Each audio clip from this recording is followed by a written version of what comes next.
Sir liquidity समझा दो, समझा दूं, समझा देता हूं, जिसको जिसको बिगनर हो, तुमको नहीं समझ में आ रहा है समझा देता। देखो तुम्हारे माइंड में डाउट आता है ना, ये लिक्विडिटी क्या है, ये वर्ड सुन के बहुत ज्यादा टफ लगता है, समझ ही नहीं आता है गौतम भाई कि इतना हार्डकोर कॉन्सेप्ट क्या होता है। आपको चार्ट लग रहा है कि आप जो देख रहे हो वो चीजें मेरे ब्रेन में उस तरीके से नहीं आ रही है, मुझे आपकी चीजें कॉम्प्लिकेटेड, सिंपल कर दे रहा हूं बच्चों की भाषा में समझना। देखो ऐसे समझो, ये डेली कैंडल डाला मैंने, ठीक है।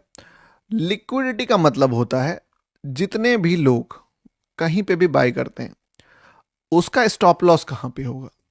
तो अगर उस तरीके से तुम देखोगे तो तुमको कैसे दिखेगा स्टॉप लॉस, हमेशा स्टॉप लॉस जो होता है किसी स्विंग लो पे होता है बायर का, और स्विंग हाई पे होता है सेलर का। यहां पे स्टॉप लॉस होगा, दैट इज गुड आंसर कि यस। अगर मार्केट यहां तक में कोई पूछे कि सबसे लोवेस्ट पॉइंट क्या है तो ये है, तो कहां स्टॉप लॉस रखेगा आदमी, यहां रखेगा, फिर यहां रखेगा, फिर यहां रखेगा। ये सारे पॉइंट्स में मान लो स्टॉप लॉसेस दिख रहा है आपको, फिर यहां रखेगा।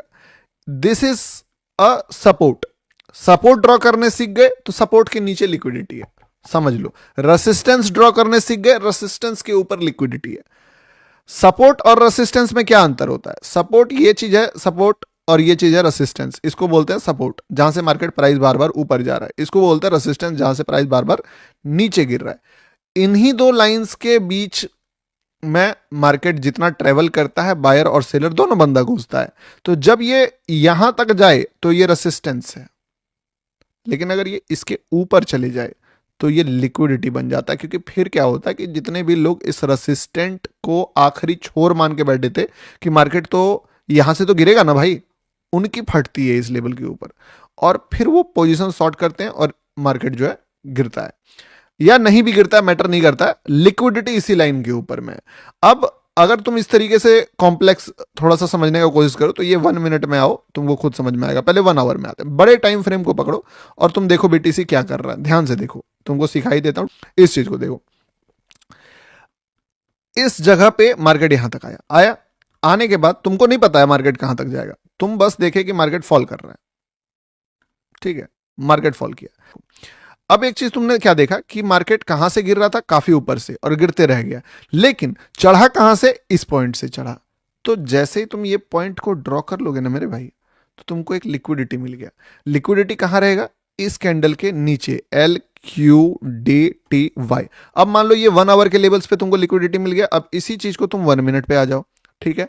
अब तुम्हारे पास लिक्विडिटी का लेवल है कि लिक्विडिटी कहां पे है, इस लेवल के नीचे आ जाओ, और प्लान पहले से करके रखो कि एक अच्छा कैंडल मिलता है तो मैं इसके नीचे जब आएगा तब मैं बाय करूंगा। तुम जो बाय कर रहे हो वो लॉजिकल है, पूछो क्यों, क्योंकि तुमने किस पे भरोसा करा है, तुमने उस बंदे पे भरोसा करा है जो गिरता हुआ मार्केट को उठा के ले गया। लेकिन तुम एट द सेम टाइम जानते हो कि बहुत सारे बिगनर्स सोचते हैं कि मैंने टॉप बॉटम पकड़ लिया, बॉटम पकड़ लिया, और फिर मार्केट उनको निकाल देता है। और तुमने ये भी देखा है कि तुम्हारा ही स्टॉप लॉस हिट होके मार्केट प्रॉफिट देता है। तो ये चीज जब तुमको पता है कि तुम्हारा स्टॉप लॉस हिट करके मार्केट प्रॉफिट देता है, प्लस तुमने ये भी देखा है कि तुम कभी कभी बॉटम पकड़ लेते हो, एक अच्छा प्रॉफिट तक होता है, बट तुम सोचते हो कि ये प्रॉफिट और ज्यादा होगा, और वो प्रॉफिट फिर वाइप आउट हो जाता है तुमको। जब सारा मेमोरी तुम्हारे पास है तो तुम एक चीज समझ सकते हो कि मार्केट वापस से अगर गिरता है सबको निकालेगा, और फिर मे भी वापस से बाहर आ सकता है। कुछ नहीं करना है, 1 आवर से लेवल निकाले, अगर ये गिरे तो फिर तुम देखो 1 मिनट या 5 मिनट, जो भी तुमको लगता है। अगर 5 मिनट लगता है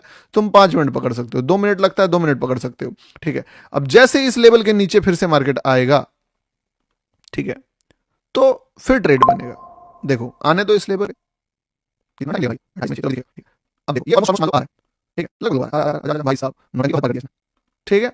अब मान लो यहां पे जैसे ही आया, पहला तुमने देखा कैंडल कहां, इस ग्रीन कैंडल के हाई पे, मे बी ये फेल भी हो जाए, तुमको इसके लिए भी तैयार रहना होगा कि मे बी एक बार में नहीं चलेगा, 2 बार में चलेगा, लेकिन ये एक ही बार में चल गया। देख रहे हो तुम, एक बार में कितना चल गया, लगभग लगभग बोल सकते हो कि 800 पॉइंट। अब लिक्विडिटी का लेवल कहां है, अब लिक्विडिटी का लेवल है इसके नीचे, फिर अगला ट्रेड कहां बनेगा, इसके नीचे। इस तरीके से तुम लिक्विडिटीज के लेवल्स को मार्क कर सकते हो कि जहां से भी बायर आया उसके नीचे, जहां से भी बायर आया उसके नीचे, ठीक है। अच्छा एक बात समझो, ये यहीं से क्यों गिर गया और कहीं से क्यों नहीं गिरा, क्योंकि इसी जगह के बाद मार्केट ने एक रेड कैंडल बनाया है। और इसी जगह रेड कैंडल क्यों बनाया, क्यों नहीं थोड़ा और पहले बनाया, यहां बनाया, वहां बनाया, बना सकता था। बट उसको भी पता है कहां पे, अब यहां से निकलेगा तो कहां तक जा सकता है अगला, मान लो यहां तक जा सकता है। तो that's how you plan trade. तो ठीक है, शॉर्ट कहां कर सकते हो, अब मान लो इसके ऊपर गया मार्केट फिर, ठीक है, और यहां पे फिर एक रेड कैंडल का लो ब्रेक कर दिया, तो यहां से शॉर्ट फिर बन सकता है। कहां तक का टारगेट होगा, मे बी यहां तक का हो, क्यों, मार्केट वॉलेटाइल होता है तो ऊपर नीचे दोनों तरफ करता है। तो इस तरीके से तुम ट्रेड प्लान कर सकते हो, इस तरीके से तुम दिमाग लगा सकते हो।